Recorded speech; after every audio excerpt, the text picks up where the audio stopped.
இனிய வணக்கம் உறவுகளே, உங்கள் அனைவரையும் உலக மின்னல் அன்புடன் வரவேற்கின்றது. இன்று நான் எடுத்துக்கொண்ட தலைப்பு என்னவென்றால், எரிபொருள் கூடுதல் கட்டணங்கள் கனடா முழுவதும் வேகமாக அதிகரித்து வருகின்றது. கனடா முழுவதும் மட்டுமின்றி உலகெங்கிலும் உள்ள நாடுகளில் இது ஒரு பெரும் பிரச்சனையாக தற்பொழுது நிலவுகின்றது. இது தற்போது பெட்ரோல் நிலையங்கள் மட்டும் அல்லாது அன்றாட வாழ்க்கை செலவுகளிலும் தாக்கத்தை ஏற்படுத்த ஆரம்பித்துள்ளது. மத்திய கிழக்கில் நடைபெறும் மோதல்களால் எண்ணெய் விலை உயர்ந்துள்ளதால் பல நிறுவனங்கள் கூடுதல் எரிபொருள் செலவுகளை நேரடியாக மக்களிடம் மாற்றத் தொடங்கியுள்ளன.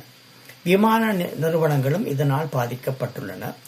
ஏர் கனடா மற்றும் வெஸ்ட்ஜெட் போன்ற நிறுவனங்கள் எரிபொருள் செலவுகள் டிக்கெட் விலைகளில் சேர்த்துள்ளதால் குறிப்பாக நீண்ட தூரம் மற்றும் கடைசி நேர விமான பயணங்கள் அதிக விலையாக எதிர்பார்க்கப்படுகின்றது. மேலும் ஏர் கனடா வெக்கேஷன் வெப்பமான நாடுகளுக்கு சுற்றுலா பேக்கேஜ்கள் ஒருவர் மீது $50 கூடுதல் எரிபொருள் கட்டணத்தை அறிவித்துள்ளது. பார்சல்கள் மற்றும் டெலிவரி சேவைகளிலும் கூடுதல் கட்டணங்கள் அதிகரித்து வருகின்றன. கனடா போஸ்ட், ஃபெடெக்ஸ் மற்றும் யூபிஎஸ் போன்ற நிறுவனங்களும் டீசல் மற்றும் பெட்ரோல் விலை உயர்வுக்கு ஏற்ப புதிய ஃபியூவல் சார்ஜஸ் கட்டணங்களை சேர்த்துள்ளன. அதே போன்று அமேசான் நிறுவனமும் கனடிய விற்பனையாளர்களுக்கு கூடுதல் ஃபுல்ஃபில்மெண்ட் ஃபீஸ் வசூலிக்க தொடங்கியுள்ளது. ரைட் ஹெயிலிங் மற்றும் ஃபுட் டெலிவரி நிறுவனங்களும் அழுத்தத்தை சந்தித்து வருகின்றன. டோடாஷ், லிஃப்ட் மற்றும் ஊபர் போன்ற நிறுவனங்கள் தற்போது வாடிக்கையாளர்களிடம் புதிய கட்டணங்களை விதிப்பதற்கு பதிலாக டிரைவர்களுக்கு, அதாவது வாகனம் ஓட்டுநர்களுக்கு ஃபியூவல் அசிஸ்டன்ட் வழங்கி வருகின்றன. இதே வேளையில் நாங்கள் எதிர்பார்க்கக்கூடியது என்னவென்றால், கனடாவில் நீங்கள் கனடா முழுவதும் பல சேவ் ஓன் ஃபுட்,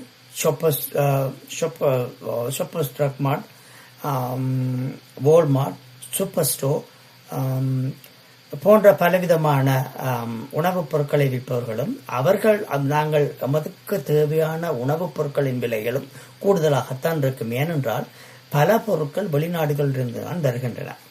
இங்கு உற்பத்தியாகும் பொருட்களை தவிர ஏனைய பொருட்கள், அதாவது மாம்பழம், பலாப்பழம் மற்றும் இதர பழங்கள், வாழைப்பழங்கள் போன்றவைகள் ஏனைய எல்லாவற்றும் அதிகமாக வெளிநாடுகளிலிருந்து வரும்பொழுது அதற்கான கட்டணம் இந்த விலை உயர்வால் உங்களுக்கு இன்னும் கூடுதலாகத்தான் தெரியும். இதை பற்றி ஏற்கனவே நான் ஒரு பதிவு விட்டிருந்தேன். இதனால் பாதிக்கப்படக்கூடிய பல விடயங்கள்.